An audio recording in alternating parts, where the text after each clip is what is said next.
It's another edition of Time About the Movies, and today we're taking a look at the films of July 7th, 1995. We got 3 movies to look at today, so let's just jump on in and do it. And we'll start off with the biggest new release of the weekend, and that is the sci-fi horror film, Species.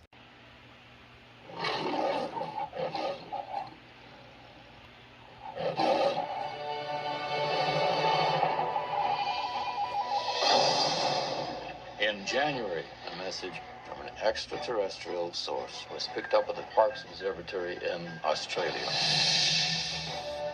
A new sequence of DNA, friendly instructions on how to combine it with ours. This growth is amazing. The decision was made to terminate the experiment.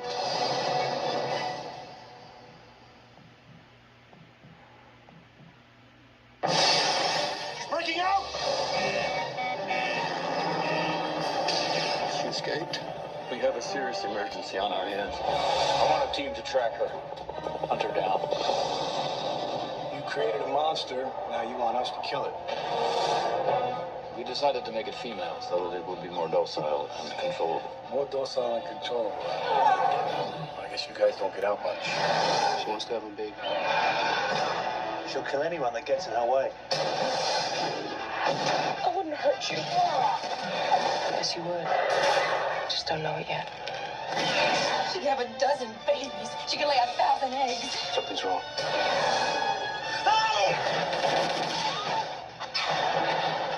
She's here! Get out of there! Open the damn door!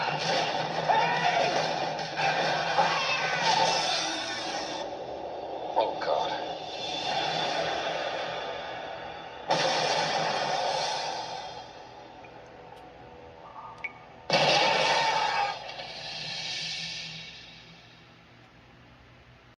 So you have a really good idea here, where you have this creature that they create, these scientists create, that eventually escapes and can turn into a beautiful woman, and she could mate with anybody, and that's the plan that she has, to create these different alien type creatures, alien hybrid creatures.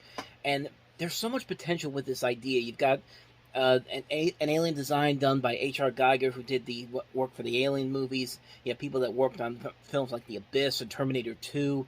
Just these great visual effects people. You've got a solid cast that includes Ben Kingsley, Michael Madsen, Alfred Molina, Forrest Whitaker, Mark Helgenberg, a young star in Natasha Henstridge. And the potential is there. It almost makes it work, but it really is so hooked on you seeing this woman naked, Natasha Henstridge, which as a kid, as a teenager back then in the 90s, yeah, you could probably make that argument. Like, I mean, that's why we had Playboy. That's why we had Girls Gone, I don't know, was Girls Gone Wild around this time? But, you know, as kids, we had ways to get to this kind of stuff, but, like, it'd be more interesting if the story was much more interesting. But no, every time that they do this, is the hype of this movie surrounded this Natasha Henstridge getting naked, and it's just like she's been a good actress. I've seen her in some movies where she's actually been pretty good, like The Whole 9 Yards, The Whole 10 Yards. She's one of the few, like The Whole 10 Yards is not a good movie, but like she's good in those movies, and she almost makes this work. Like the idea here is it's this close to being nearly an enjoyable film, but when it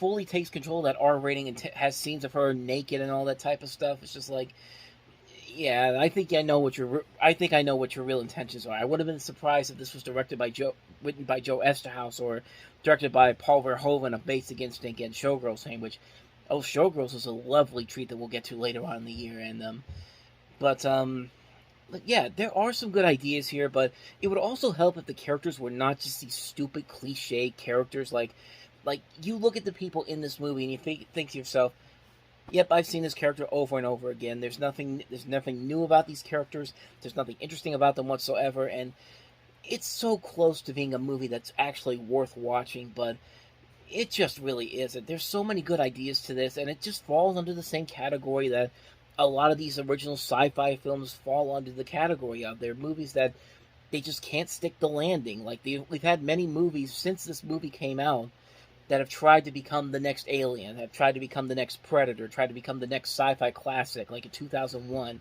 But there's always that one little sticking point where they just can't get over that hump, and they just completely botch the landing so badly that the movie becomes almost instantly terrible afterwards. Which most of those movies I'm talking about, stuff like Interstellar, for example, or what's another one I'm thinking of?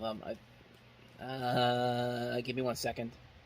Something like Transcendence and Lucy, which are two movies that are at the top of one of my worst movies of all time. But they had so many good, interesting ideas to them, but they just botched the landing so badly. Like those are the type of films I'm talking about. Like the movies that they try way too hard to create a franchise more than actually just to tell a linear story that could just be alone for its one movie. This movie does continue to, what am I trying to say? It continuously tries to expand this as a franchise, and it just doesn't feel like it needs to be one. Like, this is a story that, like, it feels like they had no idea how to end this movie, so just they sequel baited. Fuck it. It's just like, it's a mess of a film on so many levels. It's a movie that was so close to really being something really enjoyable, really fun, fitting that summer popcorn blockbuster type of movie, and it can't stick the landing. It really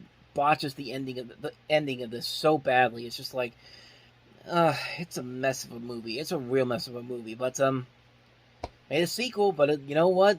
I'll gladly take this one over the sequel because somehow they made it even worse with the sequel. But yeah, Species is one of those movies that comes so close to just really being something interesting, and it just focuses more on getting Natasha Henstridge naked, and just like, there's nothing really exciting about that otherwise, with something that you could see anywhere else besides in this movie. But that's just my thoughts on it. That's Species. So let's move on to the next movie that we have here, and that is Sean Connery, Richard Gere, and Julia Ormond in First Night. I was still a boy when I first climbed this hill. I saw what was to become my city. I named it Camelot. Camelot. Between duty and destiny.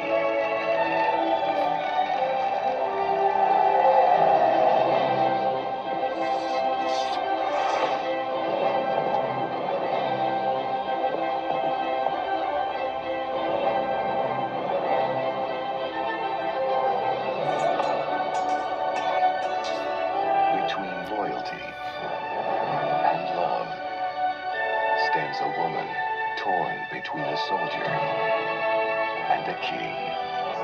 For just one moment, forget who you are.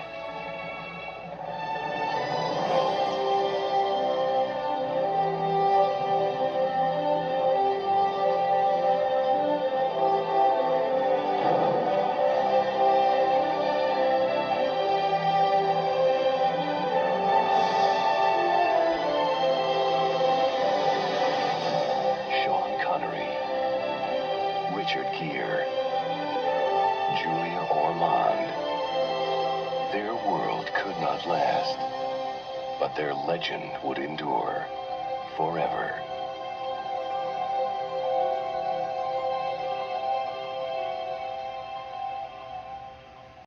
So this is basically a romanticized version of King Arthur and the Knights of the Round Table, and you're following King Lancelot, played by Richard Gere, and King Arthur is Sean Connery. Julia Ormond is Guinevere, and it's basically kind of trying to be kind of like I said, a romanticized version of a story of a period piece that takes place in the time of knights, the time of Camelot, all that type of stuff. But most notably, this is the first film from Jerry Zucker after he directed Ghost. When Ghost became a huge hit 5 years prior to this, he had produced some other movies. He had written some other movies that were more dramatic, and he even wrote a couple of Naked Gun movies again with the Zucker brothers. But with his brothers, the Zucker brothers.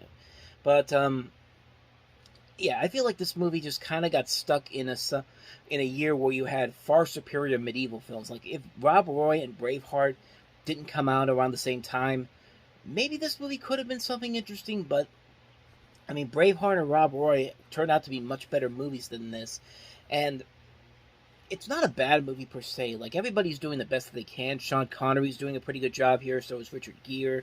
So is Julia Ormond. But there's nothing really all that interesting about this story whatsoever. Like, yeah, it looks nice. It's a nice looking period piece film. But other than that, though, it's just, you never really get the sense the chemistry is between Gere and Ormond is worth it. You never really feel like that the chemistry between Connery and Ormond are worth it. But in the end, it just doesn't really feel like the movie had enough there to really stick out over the two other medieval films that came out this year. Like I said, Braveheart, Rob Roy, those both came out the very same year. Turned out to be much better movies than this, and this movie really didn't have a whole lot there to really make it stand out on its own. Like, I give them credit for trying to do something unique and different with this, but it just didn't really stick in the end. Like, it's a movie that you see the effort there, but it just can't, it's kind of like Species. It just can't stick the landing to really become something really special or really interesting. It just kind of like, it's just there, and there's nothing really all that amazing about it in the end. But I mean, overall, it's not a terrible movie, but it definitely could have been a whole lot better than it should have been. But yeah, that's First Night. So let's move on to the last movie that we have here, and that is the documentary Carmen Miranda, Bananas is My Business. Carmen Miranda. The Brazilians called her the extraordinary girl. The girl who conquered Hollywood. The star who fascinated the world. Carmen Miranda. Bananas is my business.